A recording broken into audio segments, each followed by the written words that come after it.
In Shadyside, Ohio, a wife and mother is living her best life without a pancreas. Thanks for joining us. I'm Bailey Martin. And I'm Michelle Chavez. After 8 years of excruciating bouts of pancreatitis, she received a groundbreaking surgery never before performed in West Virginia. DK Wright joins us live now with the story of Kayla Ringer. DK. Kayla Ringer wouldn't take no for an answer. When it all began, she said she didn't even know where the pancreas was located, but she soon learned and advocated for her own health. And a surgical team at WVU Medicine in Morgantown has given her a new lease on life. 8 years ago, Kayla Ringer's pancreatitis came on suddenly. I was nauseous all the time. I had a lot of vomiting, couldn't, eat food regularly, severe pain. She felt doctors were not always helpful. Some told me they didn't know enough about the pancreas. Some told me that they believed that my condition was just idiopathic and that there was no real reason for my condition. She learned that doctors often suspect pancreatitis is brought on by the patient. A lot of times it's caused from alcoholism or excessive drinking or from drug use, and I had none of that. I don't drink, I don't use drugs, so it was a big stigma. I feel like it was an obstacle to get around because that's what doctors wanted to believe, and finally, they realized, hey, she really isn't doing this. They discovered her situation was genetic.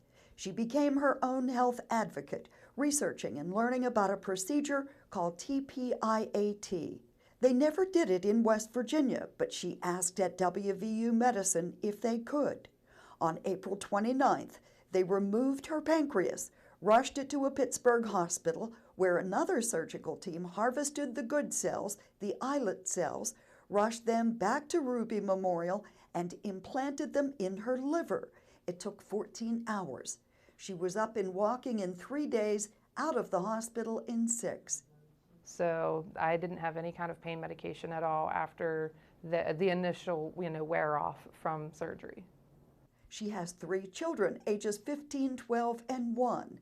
She had missed many of their activities, being sick or hospitalized. Now she's back to living a normal life. Oddly, being able to eat is the biggest adjustment. Eating is quite an obstacle on its own because I've gotten so used to a certain way of being able to eat. So now to be able to eat anything that I want, it's quite amazing. She is grateful to her surgical teams and her message to patients struggling with any disease. Do as much research as you can about what you have wrong, what your condition is, and don't be afraid to convey that to your doctors. Explain to them what you've learned, what you've read, how you feel that your condition could be treated in a different manner perhaps. She had the surgery 1 month and 1 day ago. She says she feels 100% better now. She works in Wheeling at the Department of Human Services as a case coordinator. She'll be back to work soon.